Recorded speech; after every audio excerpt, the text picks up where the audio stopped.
We got attendees rolling in. We'll give them like 30 seconds or so to come in, and then we'll get started our final session. Thank you everyone for joining, especially after the long weekend, which we were just talking about. Zach, how was your Memorial Day weekend? Well, it was great. I got the opportunity to put together the most comprehensive playground set that I've ever seen for my daughter. Don't they have a franchise for that? Yeah, I have high blood pressure and sunburn all at the same time. All right, we'll get started. We have about 150 people that registered for this. So whether or not they're on for the live broadcast or not, everyone signed up to get the information. So we will get going. So welcome to the third session of Netsertive's Home Service Franchise Summit. Today we have Bill from CertaPro, Chrissy from Junk King, Michael from Pool Scouts, and Zach from Mighty Dog Roofing. Thanks guys for joining us today. All right, so a little bit about Netsertive. We're a digital marketing supplier for franchise companies, a couple of our clients here and all of our little banners. We specialize in localized digital marketing. So what the easiest way to explain it is, instead of having, you know, your creative team having to put everybody's individual address and URL and phone number, or just not doing localized at all, our software automates that for all your franchisees and optimizes it in the background. So what you're paying for is actual optimization and not just, you know, a Google campaign that's just running and says it's being optimized. So works really great. I use it on my own franchises, and that's why we came over. So if you have any questions about digital marketing, please reach out to myself or anyone on our team. A little bit about myself. I'm sure at this point I'm bugged the hell out of you guys on LinkedIn, but I'm a multi-unit, multi-brand franchisee. My husband and I own 4 different brands in the Philly area. Former director of brands at Threshold Brands, which is a home service umbrella, director of marketing at Netsertive, and also the host of a Art of Franchise Marketing podcast. So definitely seeing how franchises feed my kids all the way up to, you know, seeing the biggest headaches on the umbrella brands. So excited to talk to you guys about this. And I always like to show a little bit of my real life. So CertaPro, thank God for CertaPro, because we bought our house and it had, I'm sorry if you like it, but with this disgusting yellow color. And my father-in-law was like, oh, I'll get up on a ladder and repaint it. And I was like, the hell you will. So thankfully we had CertaPro. They came in and they did such a nice job and got all the way up, and I didn't have my father-in-law fall and break himself. So that's my living room. And for the junk side, fun fact is I actually worked on the set of Hoarders when I was on Threshold Brands. And we had 2 houses that were just, as you can see, filled with junk, and our junk removal person backed out at the last minute, and Junk King actually came. Unfortunately, I didn't have any pictures of it, but they came, saved the day, because we would not have been able to finish the episode if they didn't take the masses of junk away. So that's a little fun fact.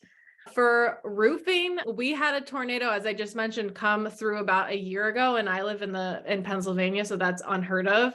And the most damage was in roofing. So everybody's had their roofs torn off, schools had their roofs torn off. So you can see kind of the realistic side of roofing isn't just, oh, I need a new roof, it's expensive. Oh, I have a leak. They also can come to the rescue when it comes to, you know, big upheavals of people's lives. And then lastly, I got this morning. This was my friend. She screenshotted a picture of her pool to me and said, I can't get it clean. It's green. Do you have anyone? Do you know anyone? Obviously, I'm a champion for franchises. So all my friends, that's all they use. And sure enough, we'll be getting a Pool Scouts out there, hopefully this week, because my kids like to jump into their pool, but that's looking like they might catch something if they go in before then. So a little fun home services thing touches our lives all the time.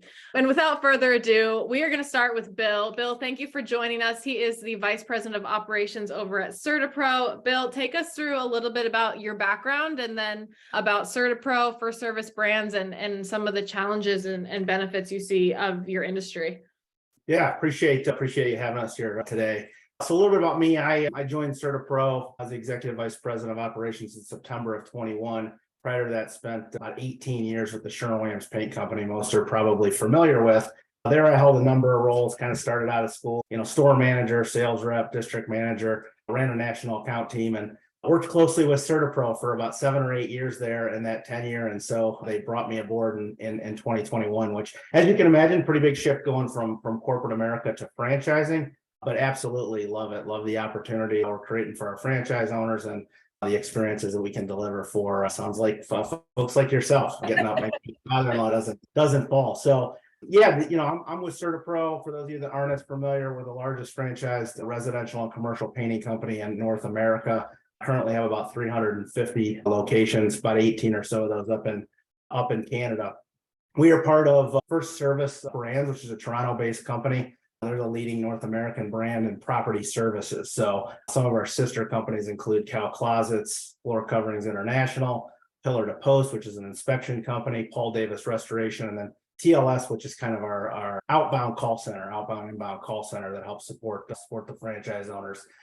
I think some of the top benefits of our industry is, it's extremely affordable to get in. It's the service sector, although a broad category, represents around 67% of the GDP as of last year in the United States. So just a ton of opportunity, really just untapped growth potential for our franchise owners, giving them a lot of long-term security through a really loyal customer base, both residential and commercial.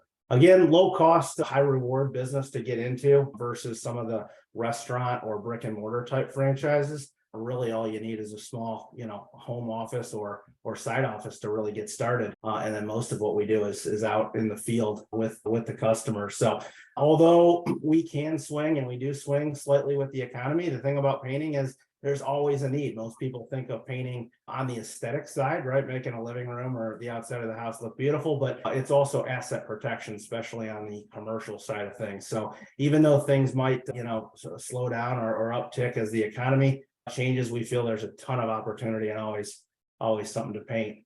A couple challenges I'd say for us, the various regulations. There's different regulations by state and then by country, and they're always changing. So keeping up on that is a day-to-day job for our in-house legal and outside services. But things like licensing, right? Some states require licenses, some don't.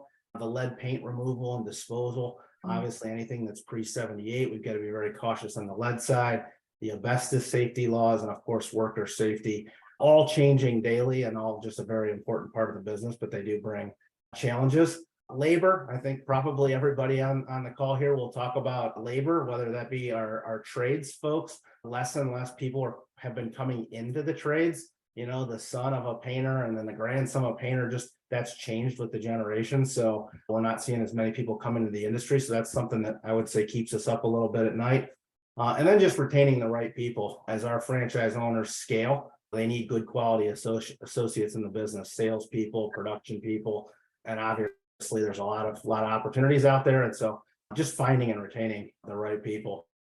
I would say some of our advantage at CertaPro, we believe, is our comprehensive training, very extensive training, not only to start and launch a new franchise, but throughout their journey. We're continuously bringing new training. Our national footprint helps. We cover most markets, so our brand recognition continues to grow through significant marketing investments that we make.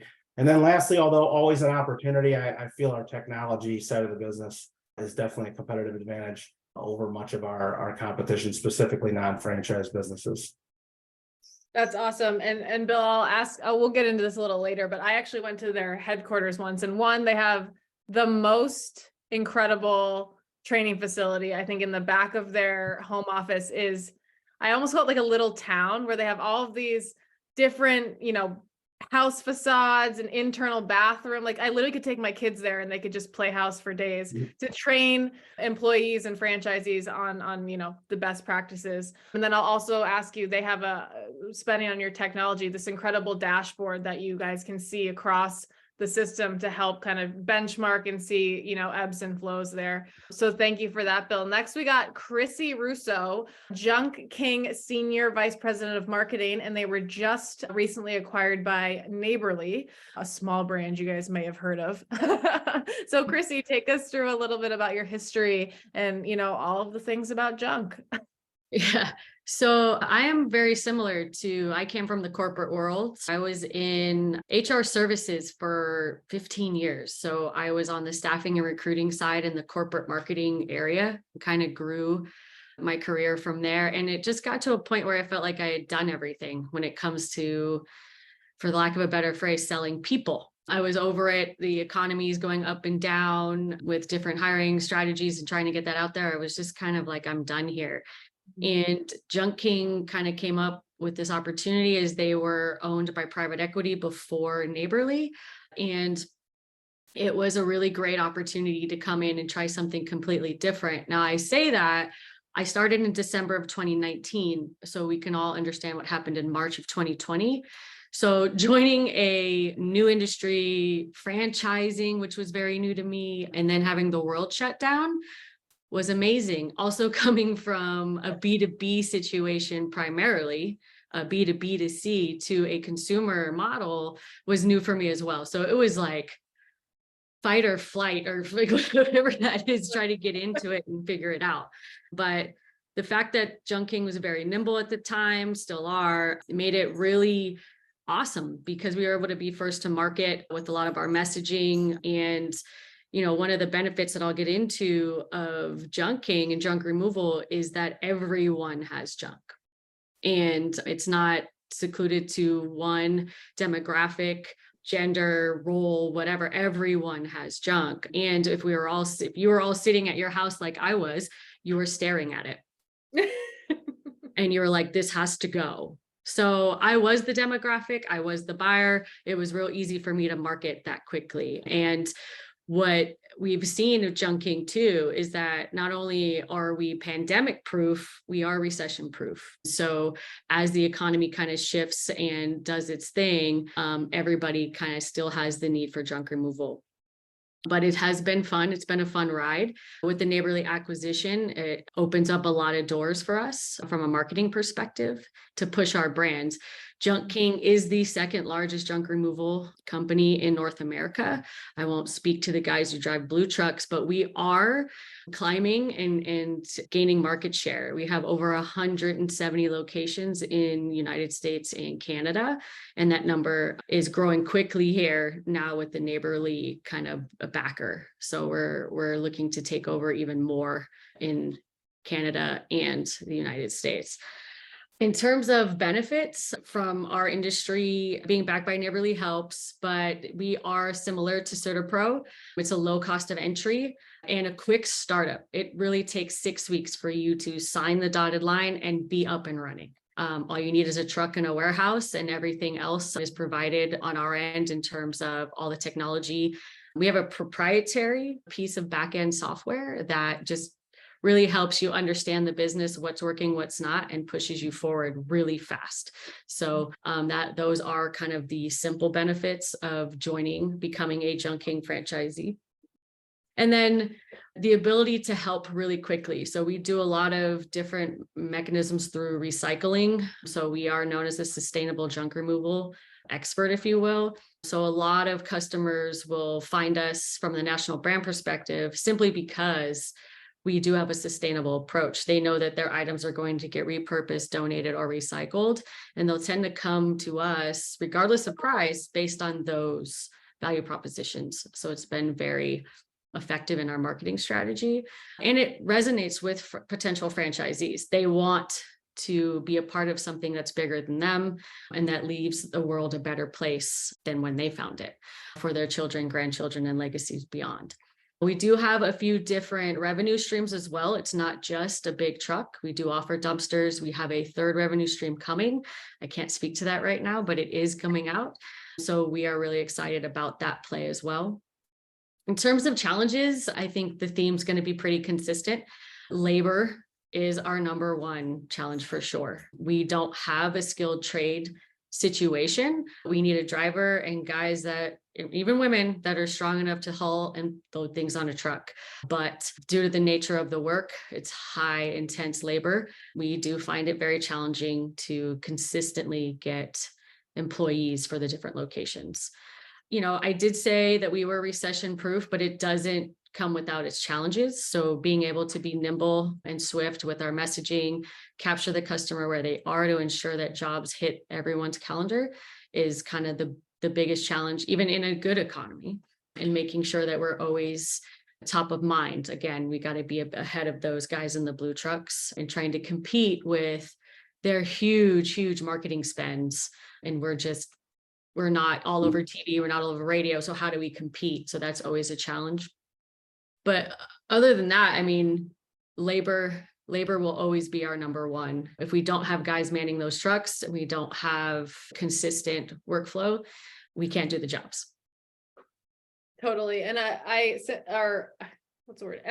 with you on not only the hiring, but the nature of the work, because we have different franchise brands and one of them is much more manual labor than the other. And a lot of times we hear workers after, 1 or 2 weeks going, oh, can I actually work in your other business? Because it seems easier. Right. And it's like, oh, so I totally get that, and especially with everyone competing for workers.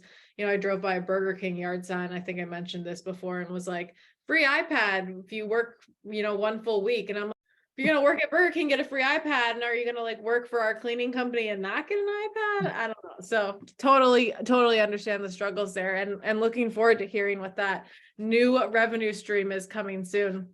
Next up, we've got Michael. Michael, I say welcome back because I think you and I were on a panel once or twice or a million times before, but Michael is the president of Pool Scouts going into their, I'm sure, very busy season. Michael, take us through who you are, who Pool Scouts is, and some things that we can look for in that industry. Thank you, Madeleine. Appreciate it. Excited to be here, first of all, and presenting on Pool Scouts' behalf. So just real quickly about me, I, like others, have come from the corporate background. My first career was with a really small company that started with 50 employees and grew to about 650, was sold to DuPont, where I worked for 3 years after helping build that company. And then I worked for a large credit union with 62 branches around the country. So neither of those were in franchising, but they were setting up subsidiaries and running the same business model in different locations, either around the country or around the world. So a lot of similarities on that side of things. I also had a stint as a true entrepreneur with a product on Shark Tank that was invested in by Mark Cuban. So that was kind of fun. What was the product? It was a balance bike. It was called a Kazam was the name of the bike. Still a company that exists out there. It was a number of years ago, so it was a lot of fun. Everything? Wait, hold on. No, I did not present. My business partner, we had a couple, but presented, and she did a fabulous job and got an investment. So I was fully employed and unable to present. It was so. However, it was a fun stint, definitely. Pool Scouts is, I always love to describe our business as, it's not sexy, but it is sexy in a lot of different ways. We're focused on residential pool cleaning, maintenance, and repair. Some things about our business, which are sexy, in my opinion. We know exactly who our target audience of customers is. And there's a single family home with an in-ground pool with an income above $100,000. And we map and protect territories for our franchisees early on as part of the franchise development process, and then target those folks. So really knowing who your customer is great. Knowing what we do and what we don't do is great as well. Our business itself has been growing like gangbusters. The pandemic was very friendly to the residential swimming pool business because so many of the community pools were closed and people were looking at ways to spend time at their homes, and pools over the past couple of years have grown at 24% per year. So another really tailwind behind our business, which has been great. So that certainly helped from a franchise development perspective and from a customer growth perspective as well. Our business is very scalable and the model is really simple. And like many home services businesses, we grow by technicians and vehicles in the field, and we grow our customer density and efficiency of our business as it grows every single year. We also do not have a brick and mortar as part of the investment. So for about $110,000, we can get a franchisee up and running, and that startup time is about 90 days. We have 80 open locations and 109 awarded in 18 different states. I think the misnomer around Pool Scouts and our business model is, oh, that's seasonal. And we are in seasonal markets. We're in Boise, Idaho, Connecticut, Illinois, Detroit, and then we're in Florida and Texas and many other parts of the country. So in those seasonal markets, we have what I call the bookends of business, where we're opening pools, servicing and repairing them throughout the course of the season, and then closing those pools. And then, of course, in the other markets, we're servicing customers year round.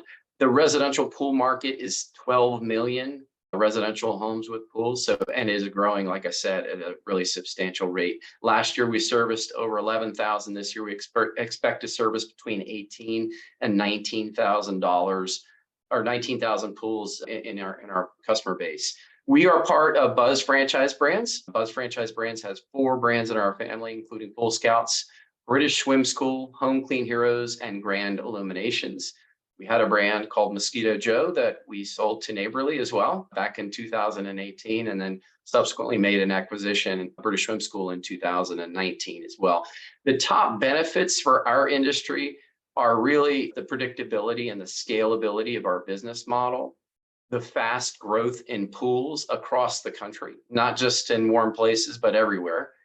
The challenges, like everybody else is represented as well, are people. The lifeline of our business are technicians that are out there in the field. In some cases, we also have some challenges with licensing in certain states. What has not been our challenge is customer acquisition. Customer acquisition has been robust for us since we started this business. People appreciate our premium service approach to a business that has historically been a mom and pop type business. And like all, we provide great support, but particularly we provide great support in the pool business side of things, the pool technical side of things, which almost all of our franchisees have zero pool experience as they come into our business. So we provide them with that support.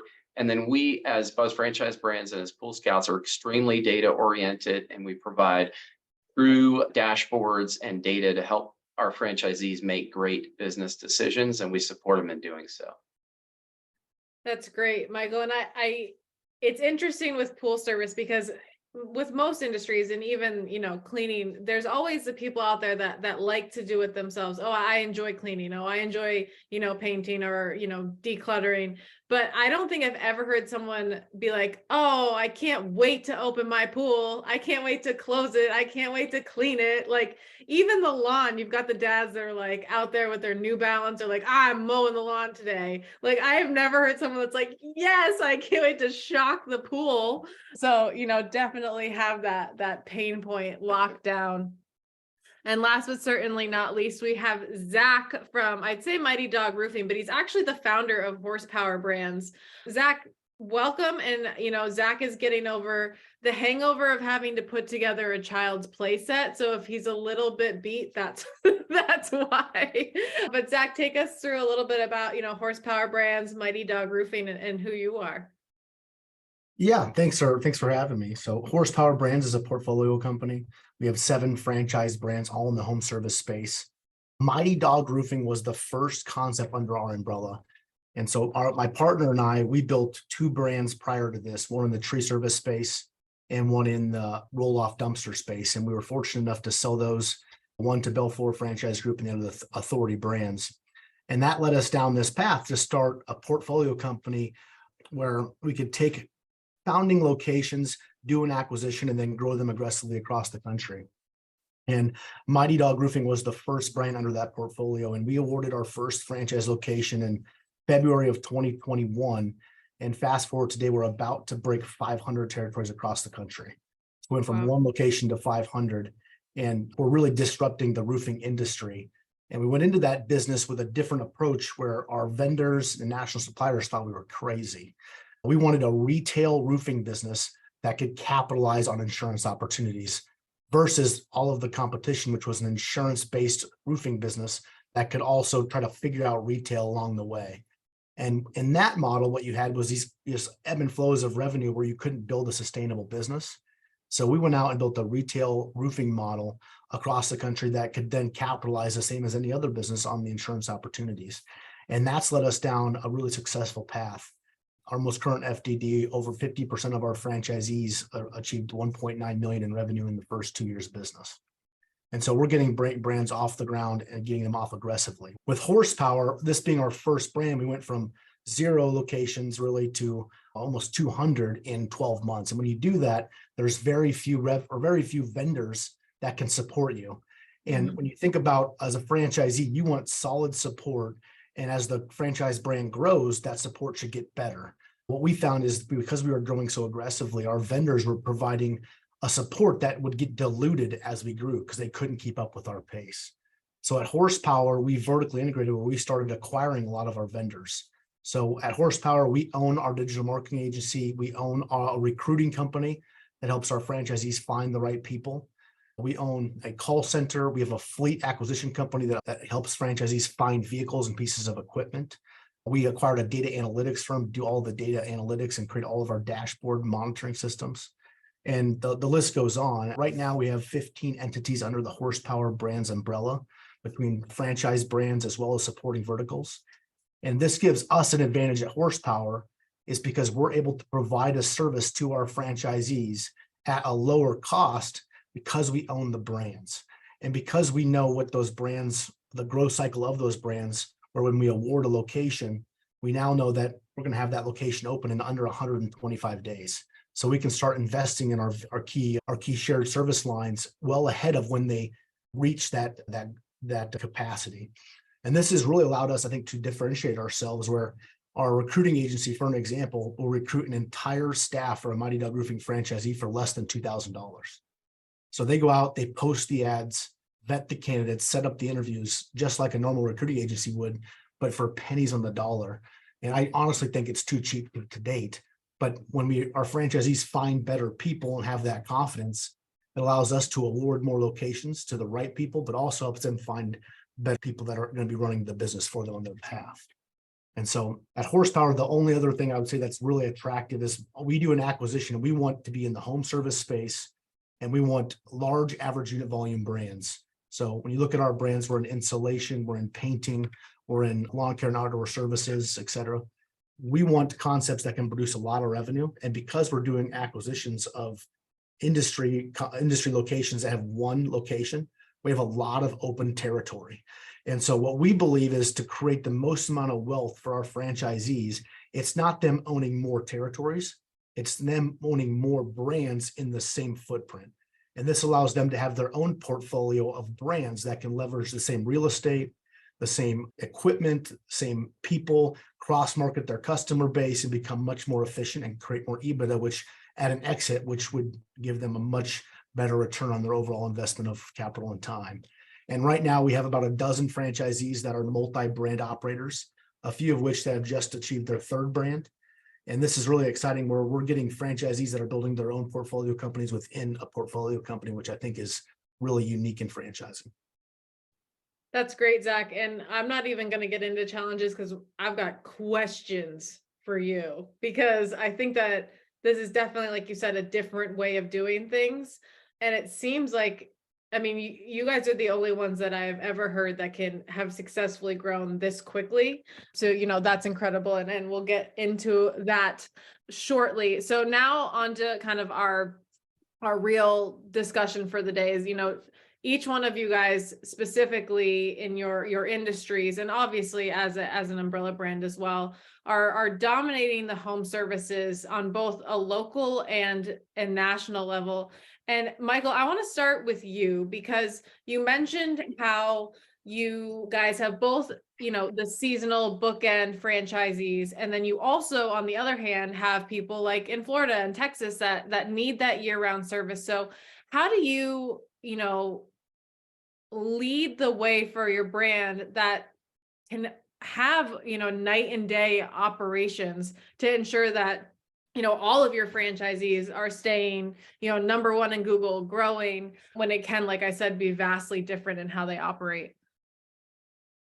Yeah, really the differentiation is just timing of the marketing. For us, the marketing mix is the same. And I really mentioned that targeted focused approach to those single family homes with in-ground pools and incomes above a certain threshold.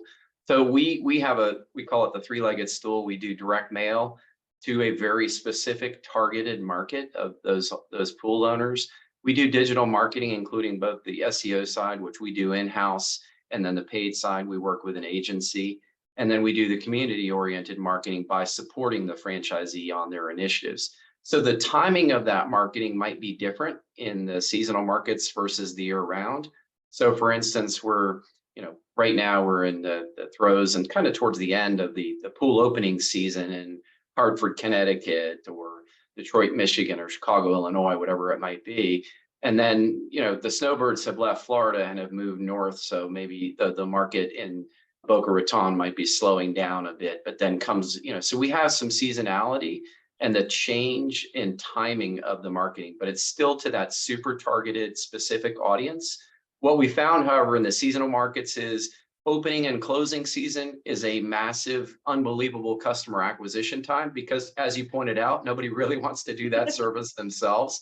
So if you hit them right with a timing on a marketing piece to do an opening or a closing, or they see you, then they're going to set it up for that particular service. And then, of course, we're able to sell them recurring service after the fact.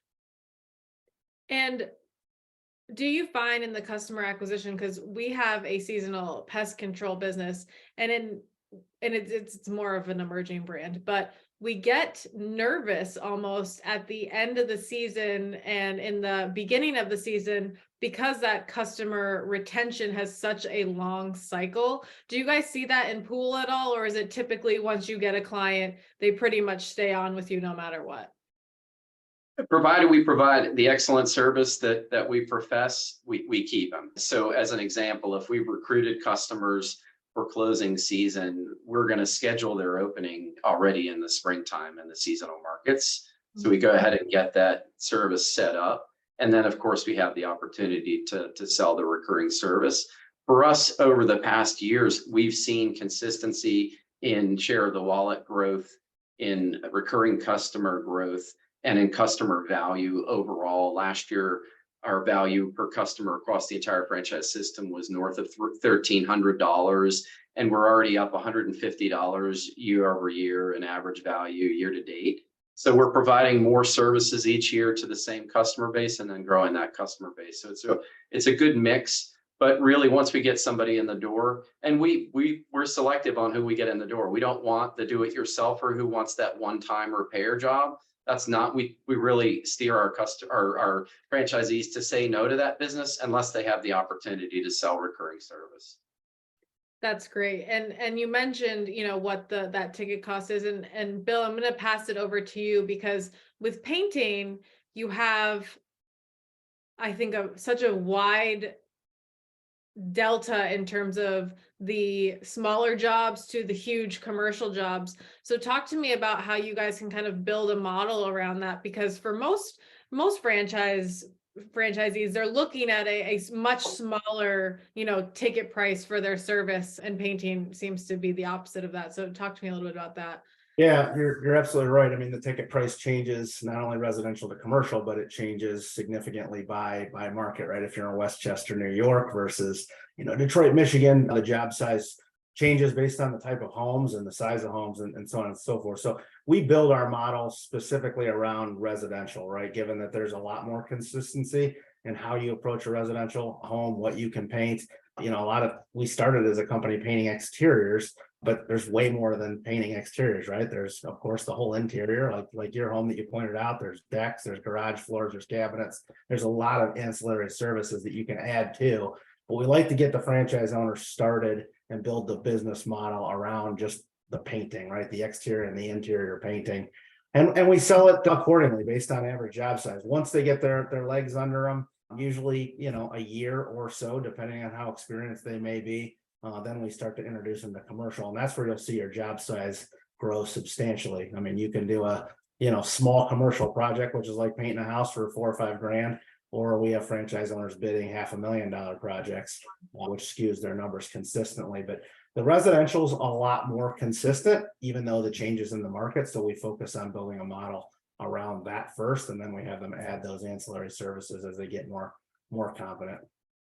Yeah, that's such a good point. And I'm sure your coaching staff is able to help them when it does skew the numbers, because we had, that same situation of, we did a commercial job and everyone, oh, your revenue's up so great. You're doing so great in marketing. I'm like, we actually got a referral for a retirement home, so don't get it twisted. But yeah, starting with that, small, not want to say small, but the residential, and then adding in the commercial on top of that, I think is great. And then do you have any franchisees that only do commercial, or is it they have to do the residential? No, we start them, not only, we refrain from that. Our brand, we feel, is residentially strong, which then drives commercial business, plus the cash flow components, the quick turnaround of the job. There's so many benefits of having a strong, robust residential business that franchise owners typically see that. Yes, they chase the large jobs, they like that, but they understand that there's higher risk there. There's more competence and production experience involved. So if they have a stable residential business,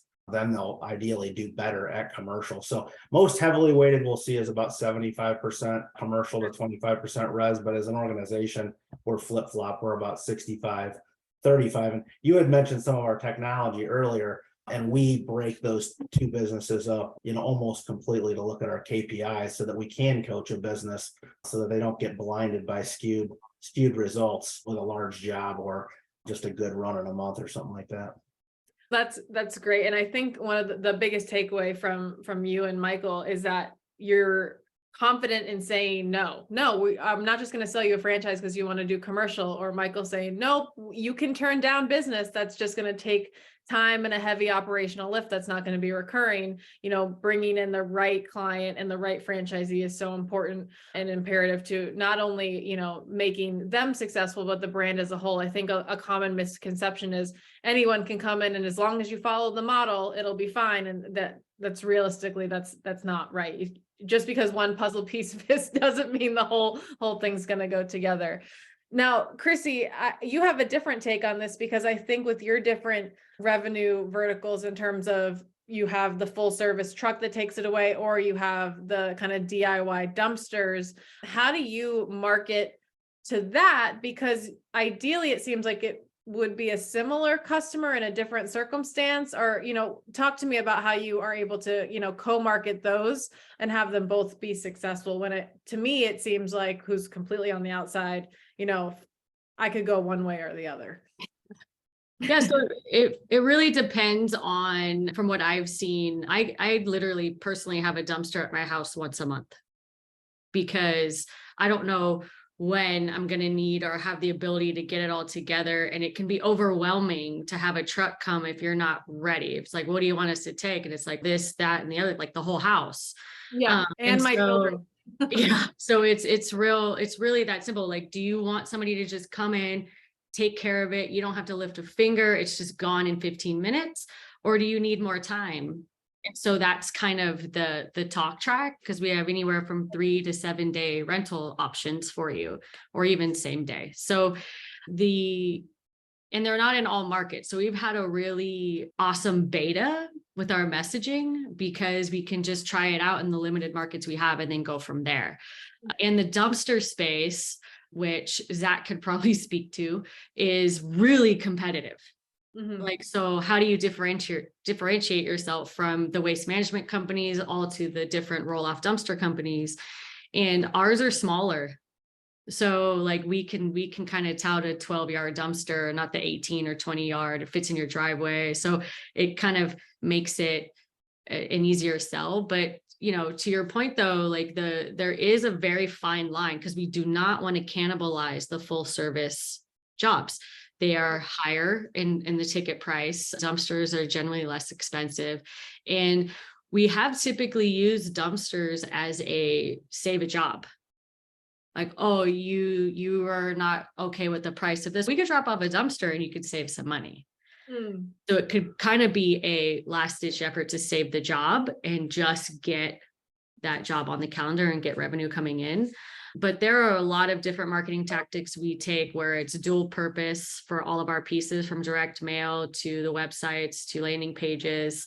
There are situations where we'll go dumpster only, depending on the need. Our emails typically always have a dumpster kind of line item on it at the bottom, just to understand need in the market. And we've actually gone to different franchise owners to pitch them bringing on dumpsters just based on the click rate of their database on that dumpster area. So we've done a lot of this market research from the dumpster perspective. Things you thought you'd never say. Yeah, for sure. But I mean, we also have a pretty robust B2B and national account market for our dumpster service. So, light construction or illegal dumping or things of that nature, where we're able to get those rented even in slower times. And that, I mean, I love that. And I love that it's what you said, you don't want one service to cannibalize the other service, but you can kind of but lightly pit them against each other. Oh, what about this? Because, in order to save a job, which I think is really great. Now, I'm just curious because for a lot of these brands, you see an uptick in back to school or fall. What tends to be the higher seasons for junk? Does it kind of follow the traditional spring cleaning and that sort of thing? 100%. COVID kind of threw all of that off. So I was really evaluating, because I did start in December of 2019, on what that seasonality would look like and how do we kind of flatten the line instead of have the bell curve. So, but generally, and we're starting to see it kind of go back, is around spring. Like we start the messaging in March, but it really starts to uptick in April, peaks in July, and then we start to see come back to earth around September. And that's when we really start pitching out. That's when we kind of go into action. The summer kind of runs itself, but we start really focusing on our campaign management in about July to push through the winter months and really go to work in those areas. But yeah, it's a lot of different messaging that we just constantly stay in front of the customer, because junk removal is very reactionary. Like, oh God, this stuff's here. I have a party tomorrow. It's got to go. And it's like immediate. They got to find you, book it. We got to get there. It's usually whoever can get there first is going to get the job. Right. Yeah. So our technology enables you to be able to see the calendar and book it immediately. And then we also offer a pricing estimator. So it's like really simple, but it tends to kind of dip off in those later months. And we try to do back to school. We try to do get ready for the holidays. We have different gimmicky campaigns to try to stay in front of the customer as much as possible. So they're always thinking about junking and junk removal. So when they do need it, and it does kind of hit them in the face, junking's the first one they see or remember. That's great. Yeah. And it's so true. We have the party house, and I lived in Salem, Massachusetts, which is like the Halloween capital of the world, for 10 years. So Halloween is big at my house. And I needed a room cleaned out. And my 6-year-old was walking the junk person through the house. And one room I don't let them go into is the storage room. And that's, of course, where my 10-foot skeleton is. And he goes, you could probably clean out that room, but just be careful of the dead guy. I was like, oh. And then it's funny because I look up your website and it's like, we take everything except the biohazard. So I had to, run in and be like, he's not really a dead guy. I promise, it's plastic. But yeah, that's cool. And especially because, like you said, the summer runs itself, which really gives you time to work on your future business. Now, Zach, my question for you, and this is specifically pertaining to the roofing, is most of these are heavy recurring, jobs, where it seems like with the Mighty Dog Roofing, that typically tends to be probably a one and done. Talk to me about how you market to that, and to your point, you Horsepower does those bigger ticket services. So how does that work in regarding keeping your brand up front and making sure that if it even is going to be this one-time job, that you're getting those customers and you might retain them for years down the road? Yeah, so I guess let me start by just saying that I have an enormous amount of disrespect for marketing companies, because I own one, and I think they're all full of crap, that they give you the same pitch every time. They really are. They're the best at everything. The only way to hold them accountable is it depends, and the only way it works is if you spend more money. Right. And what we know from our experience, and we've launched, I think, more emerging brands than anyone in the history of franchising at this point, is that not only our industry is different, but each market is different. And what works today does not typically work tomorrow, especially with how Google changes so much. And I think first you have to start by looking at behaviors of not just franchisees, but people in general. And when we look back and looked at our data, our average franchisee spent money on SEO for less than 90 days. You're not going to get leads from SEO in 90 days. So if you're spending money on that type of campaign, you're not really going to get a return. When you first open a business, you need cash flow. You want things that immediately turn into jobs, and those type of campaigns are typically more expensive. And then you go to pay-per-click for an example. And if you don't have reviews, your pay-per-click's not going to probably work that well. And so I think what we've really realized is that there's different stages of campaigns and where they should be put into the strategy. But we start every franchisee off with a front-loaded full year's worth of SEO cost in our item 7. So we have $12,000 worth of cost built into our item 7 for every one of our brands, which allows us to give consistent signals and do consistent activity over a 12-month period for every single location within Horsepower. And that has been something where when we get to about 18 months at a location, you really start to see a big difference. And but to get to that point, we have to have the budget to do it consistently. And that was one of the biggest changes I think we did that would really generate low cost leads long term. Now, for Mighty Dog Roofing, I think when you look at specifically that brand, how customers make decisions, they're going to get more than one estimate. So not only do we want to be on site, but we want to be able to be better than them, better than the competition. So I know technology was something that people leveraged on this call quite a bit, which obviously I know every brand has technology, but what we're looking to do is not only be one of the, say, 3 to 4 people that give the estimates, but we really want to leverage technology so that regardless of the price, if that customer had to choose a company to go with that was the most trusted partner, that would be us. And in roofing, it's the least trusted home service with the largest average ticket. And so when you think about being the least trusted service, we have to build a lot of trust and we have to be able to give a good estimate. And so I think when you look at how do we get on the site, it's a combination of digital advertising through social media, pay-per-click, long-term SEO strategy. We do a lot of print advertising.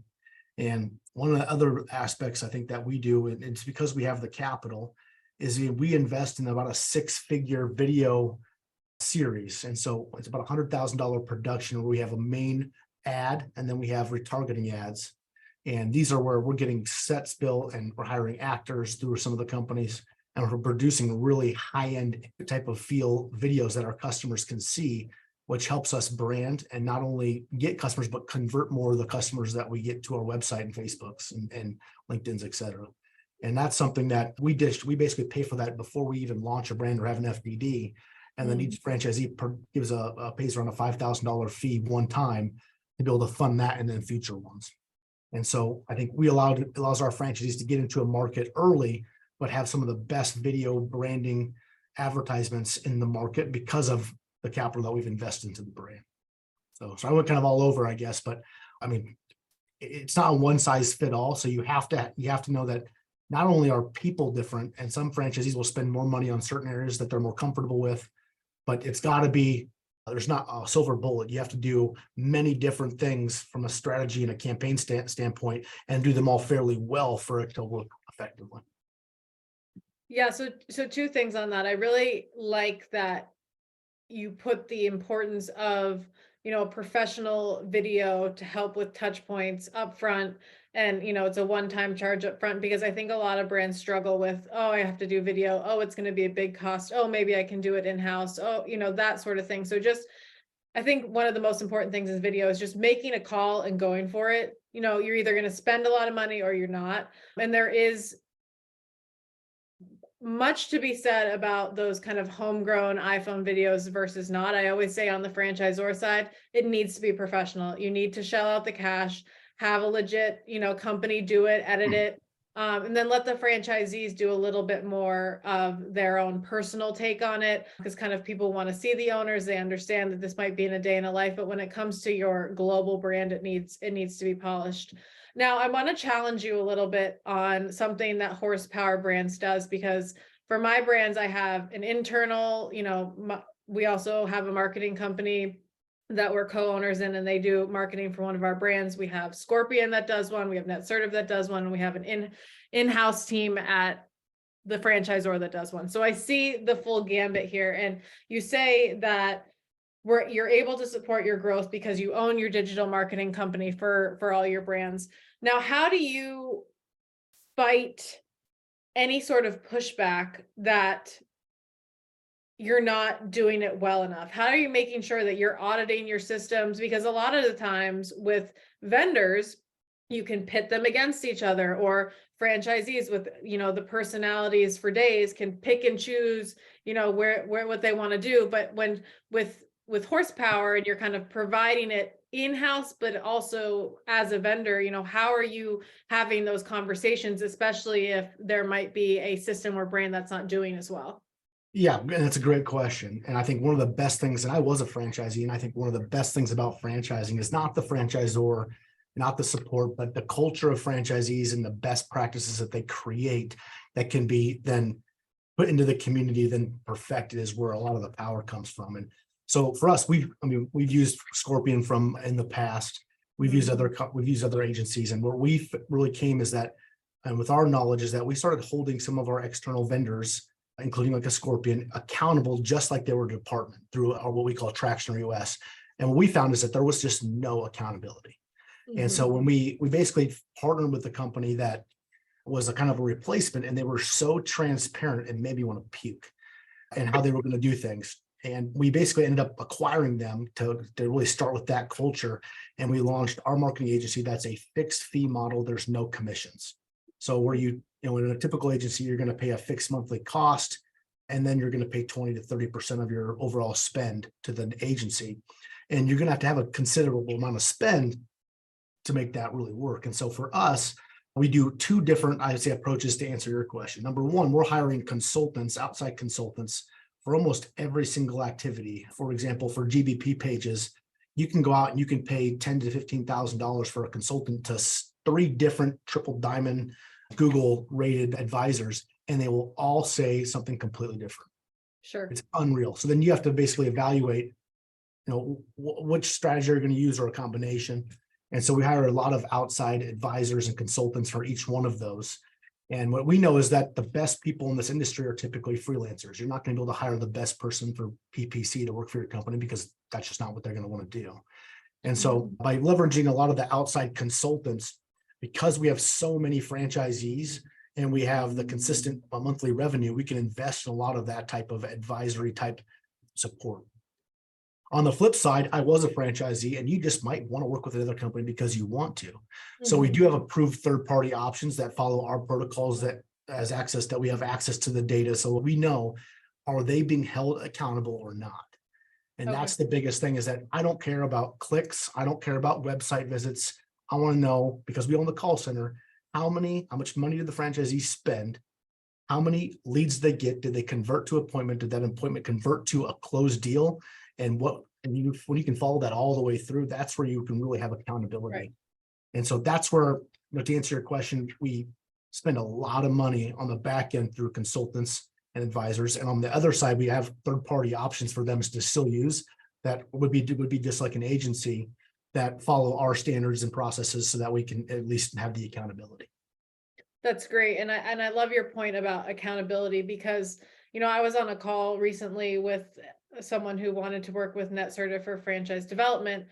And I was very clear up front about, what are you wanting us to be accountable for? Because I'm hearing someone say, I want XYZ franchisees per month. And I'm like, all right, well, you don't sign up a franchisee in 4 weeks. So you can't, look at your data and then fire us because you didn't sign, 12 up in the last 8 weeks, that sort of thing. So making sure that, whether it's accountable to the numbers, accountable to your standards, that is something that's incredibly important. And it sounds like for horsepower, accountable to the culture you're trying to uphold, which I think a lot of people think of culture as fun and fuzzy, but realistically, culture can also be, drilled down into data, and clearly in your success is what's showing it. So Bill, my question for you now, because CertaPro has a gajillion locations, how do you handle vendor partnerships in-house? What is CertaPro's take kind of on that, in terms of supporting growth and also your current bread and butter, which is your franchisees? Yeah, so from a marketing component, I want to touch on something Zach and I think Michael said too, that I think is so important. We refer to it as an integrated marketing strategy, right? And I think I'll get to your question, but I think it's so important that franchisees are doing all the different things that you've heard on the call, right? You can't just do direct mail. You can't just do digital. You've got to kind of tie them all in together at the various times so that they're working together, right? And I think that's probably one of the biggest challenges we have with our franchise owners is, they put their foot on the gas in one component and they take their foot off the gas in another. And it's so important that all those things are working together in a seamless manner. So yeah, we have a pretty robust internal marketing department. Again, they're helping build out the marketing plans and so on and so forth alongside our business consultants. But really advising and working with a lot of the third party vendors. So we have approved vendors, kind of like Zach touched on, for the various sources, right? Whether it be direct mail, whether it be digital, pay-per-click, and then we're able to hold them accountable, through their activities. One of the challenges is, and I think Zach was alluded to this, the more vendors you have, the less accountability becomes, because it's harder to leverage the data across all those various vendors. So I think it's a balance between trying to find, one or two of the right vendors versus having a broad spectrum of vendors. And we, like them, have franchise owners that want to go out, they're entrepreneurs, and find their own scenarios. And it's a balance to letting them do that versus make sure that we steer them into the right partner so that we can have that data and we can have accountability from lead all the way to sale, right? Because that's really what you need to determine. What's the ROI or the cost of customer acquisition? If you don't have all that data, then it's very, very difficult to leverage. So we're a blend between our internal marketing department and various vendors. Yeah, that's great. And I always say too that it doesn't have to be an either or, and as your brand grows, the needs are going to change as well. So just because you were team in-house before doesn't mean you can't bring on an expert, when you need it. And to Zach's point, he liked him so much, he married him. So, that's always an option as well. Yeah. Now, Chrissy, We've I'm done gonna some get things to his point real quick around consultants. You're absolutely right. We've done that too with some of our third party vendors, right? Like we'll hire the third party, then we'll go spend the 15, 20, 25 grand to bring the consultant in just to audit the work that we feel like we already audited, because it's so great to get a third party perspective. Although, yeah, you'll get different perspectives depending on who you hire. It's still better than having your one and only perspective, right? And making sure that A, it's working. And then I think B, the second part is just the optics and the communication to the franchise owner that we took the time, we made the additional investment to just re-communicate that either it's working or it's not, and we're going to shift directions. Yeah. And, I have, as much as that, I would say, like, I've heard of that, like just hearing it outright, like hire the consultants is great, because when I was formerly with Threshold, we had an internal marketing team, and you could choose to use them and, pay a cost. And I would constantly be like, we need to audit. And people, how do we audit? Do we audit by bringing on another vendor? But the idea of bringing on the consultants to do it, is definitely a streamlined way to do it. And it's also really important because better than anyone else, the workers in your franchise system, the home office. And there were times where I'm like, that dude that I'm paying to run my franchise marketing, for sure, I just saw him take a 9-hour lunch break. So, let's make sure that, even though we all might be a franchise family, that, you're doing the best, thing for your franchisees and your brand as a whole. And to your point, Bill, showing the franchisees that you've put in the money and the effort to make sure it's best of best. Now, Chrissy, I'm going to get to you in a second, but just mentioning you now, before we get to the franchise development, the last thing I want to touch on is kind of a cross sell, and that will be an easy kind of transition. And Chrissy probably sees, you're newer to Neighborly, but not new to the home services world of Neighborly has a great system for cross marketing. You have pretty much every service under the sun. You need it, we have it, that sort of thing. But I want to pass the mic to Michael, because as Buzz franchise brands are growing right now, you don't necessarily have a ton of brands with the easiest cross market. For instance, British Swim School and Pool Scouts, or Pool Scouts and Grand Illuminations. While they are still a consistent demographic, it's not like indoor cleaning and next door cleaning, that sort of thing.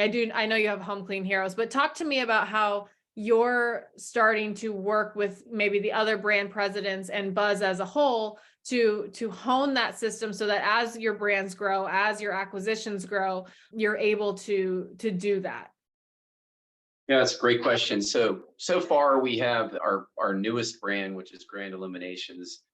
Truly for our seasonal markets for Pool Scouts, you've got the holiday lighting business, which it really matches up exceptionally well. So we have a couple of franchisees that are franchises of both brands in that case. And we just started that brand last year. So of our 14 franchisees, 2 of them are Pool Scouts franchisees as well.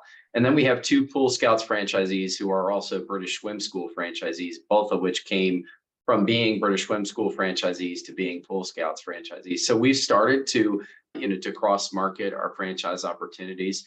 And really, I think everybody can nod their head when you say you go to your best operators who truly have scaled their business effectively. They're going to be great operators, and they can often handle additional responsibilities, and they've already gotten following a business model. They're the ones who follow the marketing model. They're the ones who follow the system and have grown accordingly. And they've always been your best validators. And so for that, it's really a great opportunity to go back to the well with them. And so we've begun to do that. When we look at additional brands for acquisition as well, we'll look for synergy amongst what we already do and the 4 brands that we have, and the ability to share customer data at some point. When we look at the holiday lighting business, people that are spending a couple $1,000 or $3,000 a year with us on pool service are likely to be the ones that are paying somebody to come out and decorate their house. The same thing's true in the home cleaning business as well. Our best customers, if they've got a pool in the backyard, they're going to be paying somebody to come back and clean it on a regular weekly basis. So there's definitely synergy amongst the customer side. And then on the franchisee side, I think it's really our job to position for the right franchisees at the right time. Once they've gotten to that point of having scaled their business, they have the resources. We get to see their, for the most part, their income statements. We know how they're doing. We know what their capital situation is coming in and when they've hit the ability to make additional investments. So it's really a unique opportunity to be able to look behind the curtains and determine if somebody's right for a multi-brand opportunity.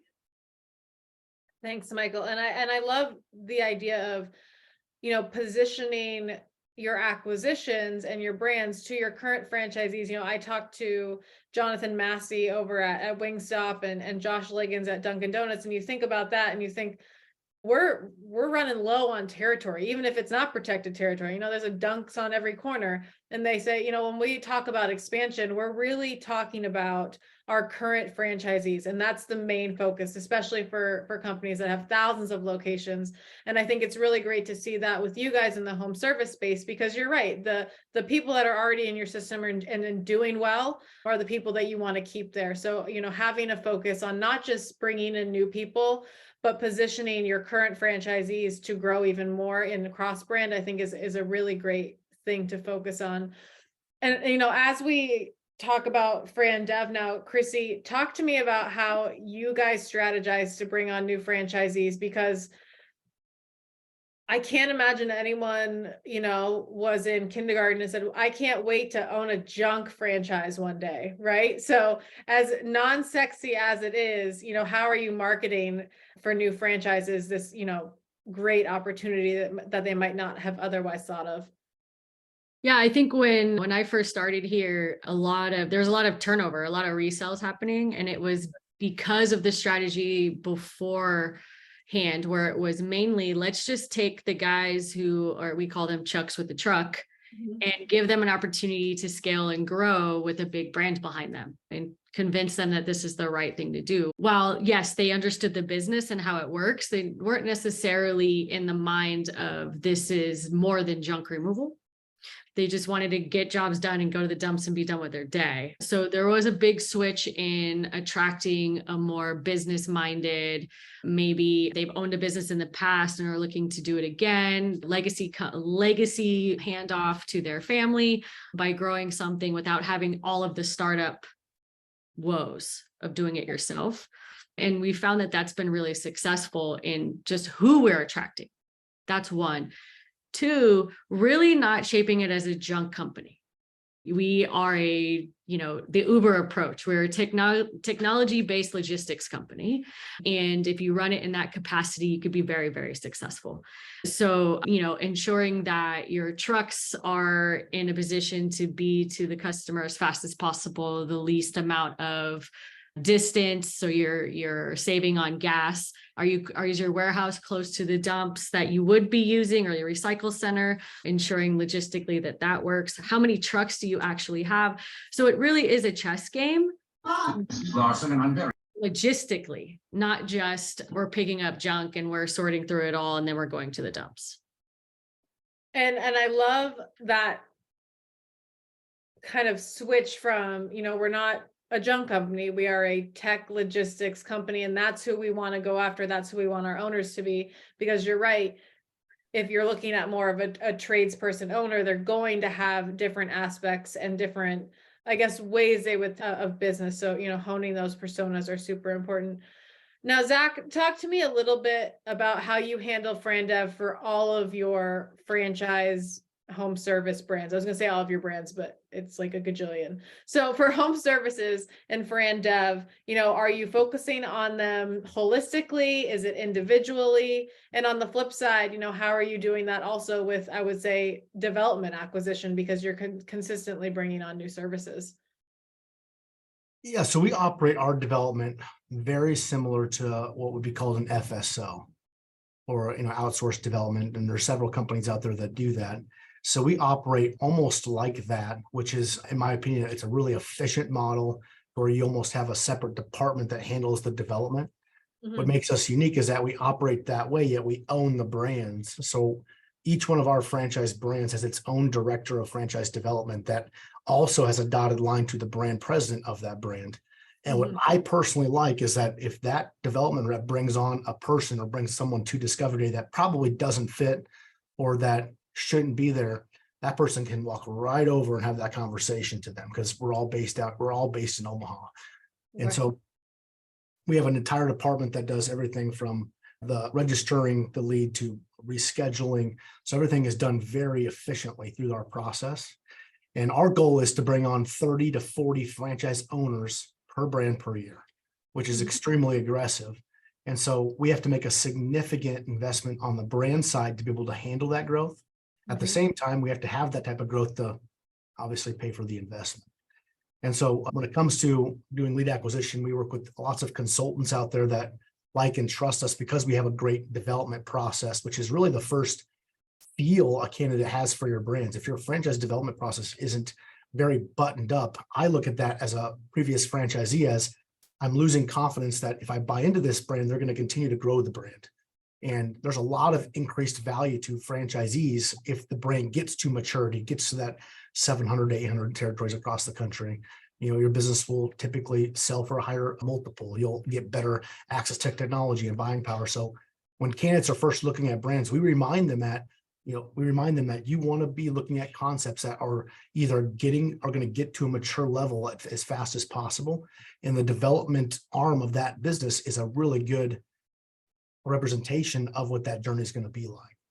And that gives our candidates, I think, a beginning level of trust with us, is that not only is our development process buttoned up, but our operational side is also buttoned up. Now, continue. I was just going to point out for our listeners here that it's very important to note that what Zach is saying is that controlling what the controllables, if you will. So having his development and his vendors and his operations so buttoned up and, efficient, because it's not efficient people, because you're going to get candidates, consultants, and we all know, love the consultants, but they are chaos. And then candidates are like herding cats. They're coming from everywhere. They're going in limbo. They're buying, then they hold on, my trust fund didn't come through, that sort of thing. So as much as you can control and become efficient, the better you're going to be able to ultimately control that process. Or no, sorry, continue, Zach. Oh, and so we are very much different. We front load a lot of our first year costs into our item 7. So their first year call center cost, a lot of their first year's advertising cost, their first year accounting cost. We're front loading a lot of that in the item 7 because we want to inflate that item 7 to kind of scare off candidates that would be less funded. And so where the typical process in franchising is franchisors create this level or this item 7 that's been really, I would say, diluted to really appeal to a wider net of candidates. We're doing the exact opposite. We're making it harder to award franchises by increasing the amount of working capital that's required, front loading a lot of the first year expenditures into that item 7 versus just the first 90 days. And what happens when we've done this is it does price people out of our brands, which we're okay with, but franchisees then invest the additional cash flow that they see monthly back into their business. They grow at a faster rate. We have less failures, and they're getting to their why, as you might call it, with a lot less stress because they're not having that monthly payment for that first year. And so we're strategically building our process to, I would say, not scare off is probably not the right term, but to really identify who are the right people for our brand, and how do we build our process to where our process appeals to the right candidates. And I think that's part of the reason why we're able to grow so fast, is that we're bringing in, I think, a superior candidate than what would be traditionally seen in franchising. And our growth goals are very aggressive. So we have to make sure that we're doing things efficiently and appropriately for the candidate as well. And I'm going to ask the burning question that everyone in the world is going to ask. So, you're pricing people out, which you're okay with.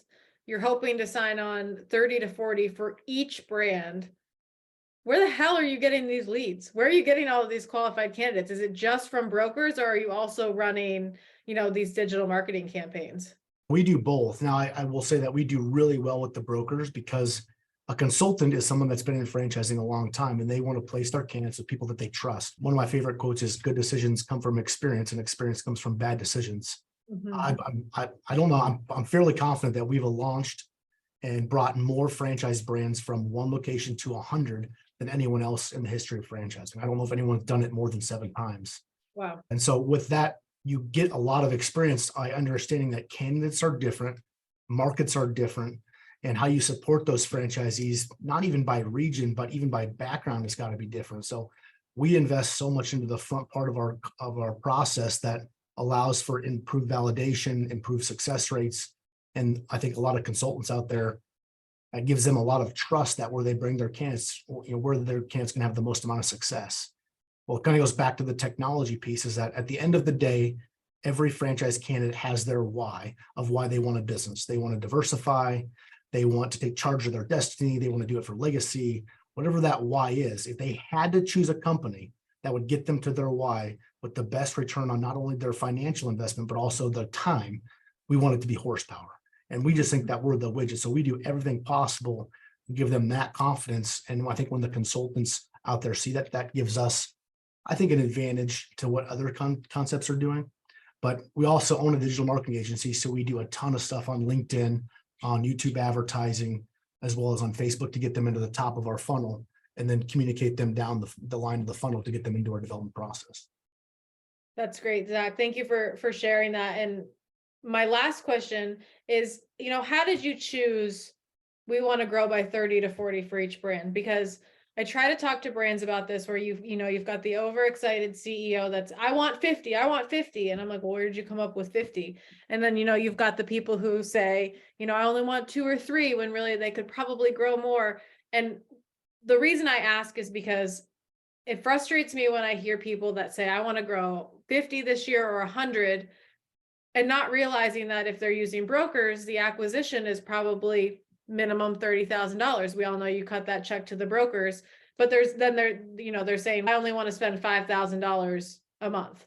And you're like, if it's costing you $30,000 to get a franchisee, and you want 100, and you're not willing to spend $300,000 or whatever it is, that's not lining up. So talk to me about how you guys honed in on the 30 to 40, and please reiterate that it does take investment to get there. We invest $3 to $5 million on the infrastructure of each brand. And we've acquired 2 different concepts today where they went to some consultant and started to franchise their business, and they invested like $150,000. If the investment a franchisee makes in buying your franchise is 4 times the amount that you made in creating your franchise, that's an issue for us anyways. And so it does take a significant amount of capital. But I think if you go back to your question, it's important for you to look at the data. I believe either FranConnect or the IFA, less than 300 franchise brands get to 100 active locations. And that's less than 5% of all franchises in the country. So you're already statistically less likely to have 100 than anything else. And I think the average time frame, it says, takes 10 years to get there. When you look at working with brokers, you're going to close at around an 8 to 12% close ratio. So every 100 leads you get from a broker, you should have 8 to 12 franchisees. And you are going to spend significantly more to get those 8 to 12, but there's very little risk. You don't pay the commissions unless you actually place those. You also look at the infrastructure that you have to handle, let's call it 100 leads a week. All of a sudden you go organic and you want to have the same goal, you need 1,000 leads a week. And to have the infrastructure to handle 1,000 leads is still going to cost you a lot of money, a lot of trial and error. So an organic lead is going to place anywhere between, I think, $10,000 to $20,000, depending on how efficient you are with your process. But the infrastructure on the back end and, the trial and error you're going to have is a little bit frustrating. And so I'm a big believer that focus creates wealth and diversification preserves it. We don't need the capital from the franchise fees to sustain our business. Obviously, we would like to pay the consultants less. I think everybody on this call would like to. But if you can grow your brand aggressively to royalty sufficiency through the consultants and you have the capital to do it, why not continue down that path and also invest in the organic and get to your goal at a faster pace, assuming that you have the capital to handle that growth and you have the experience to handle that growth. I think that's where I've been in an FSO early where you take brands from 2 locations to 300 so fast and they have no idea what they're doing. They've never done that. And so in franchising, a typical franchisor was a mom and pop business that's been in business for 10 to 20 years that built their business one way, now begins to franchise that built their business, and the franchisees have to build their business in a completely different way in a different time frame. Where back then, 20 years ago, you didn't have to spend a lot of money on SEO and PPC and Facebook advertising, and hell, TikTok didn't even exist back then. Now, what a franchisee has to do to get their business off the ground is significantly different. And that franchisor has never done that before. So experience is a big factor in why we're able to grow that fast. But the culture in our organization is, we are competitive. We want to award more locations at a faster pace. We want to open more of those locations at a faster pace. We want higher average unit volumes. And so we want to be the best portfolio company in franchising, and that's our goal. But we also understand that we are going to make mistakes, and how we fix those mistakes is really important to the culture of the organization. Thank you, Zach. And, that was super informative. And it's nice hearing also from someone who does have the investment capital. And you talked about, the company being so transparent, you could puke.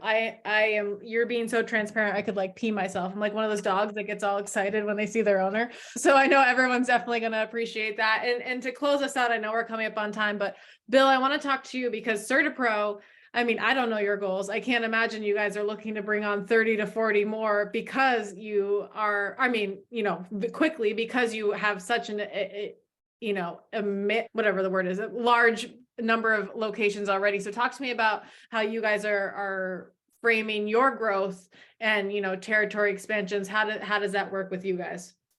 Yeah, so we've frankly just underperformed from a net new standpoint over the last few years. So we made some changes in leadership. We're seeing some results. We do have a fairly aggressive goal this year of 25 net new. We will likely miss that, but picking up some significant ground. We'll probably open 12 to 14 this year, and then do about 25 or 30 resales. So like Zach said, we have a refined team that operates in their silo that's focused on that 100%, but there's also a very strong connection with operations, which I think is critical, right? You don't want the Fran Dev folks out there selling to bad owners, because the opportunity cost long-term is significant. So we have a really strong validation process and a partnership between operations and Fran Dev, which I think is critical. Another thing Zach said that we completely align with is the upfront cost. There's nothing worse than having an owner come in undercapitalized, needing to pay themselves a significant amount of salary in their first couple of years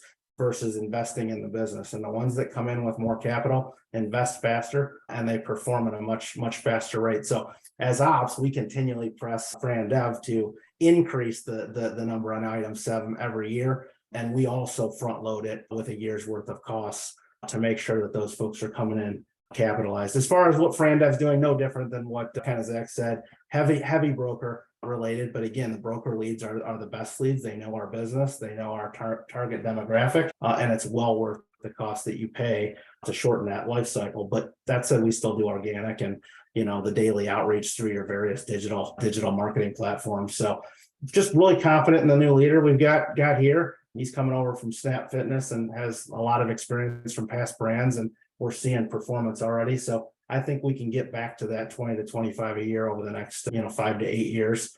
We've still got 140 open territories, and even working on a partition program where we can potentially, tweak some current territories that may be underserved. So a lot of opportunity to continue to bring in new growth-minded owners.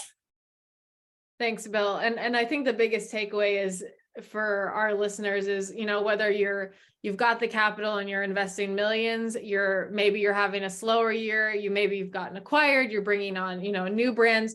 The idea for, full success in dominating your marketing is really just making sure your operations can match your marketing. Your marketing will grow the better that your current operations are doing, and you need to take care of the people in your system and not just focus on bringing in new. Same thing with customers. You want the right customers. You can say no, and being able to target those by really knowing your services and also knowing your customer. So thank you guys again for being on. I think that this is one of our most elite panels because we've got, founder to operations president, all the way to senior, marketing exec. So I want to also make a call out to the fact that we are all competing home services, and for you guys to come on and share, about your brands and take a peek behind the curtain is really special in franchising. We did have these shirts made up, for competition's sake. Anything your brand can do, mine can do better. So those are in the mail for you guys. Thank you again, especially coming on after, a long holiday weekend. So you guys can find all of these people on either their websites or on LinkedIn, and definitely be sure to connect with myself or anyone at Netsertive for any of your local marketing needs. And, our next summit, this was so great. We have a poll up, but I think our next summit next quarter will be around the health and wellness. So I'm sure we'll see some of you again really soon. But thank you so much, and I hope you have a great rest of your day. Thanks. Thank you, Madeleine. Thank you, group. Thank you.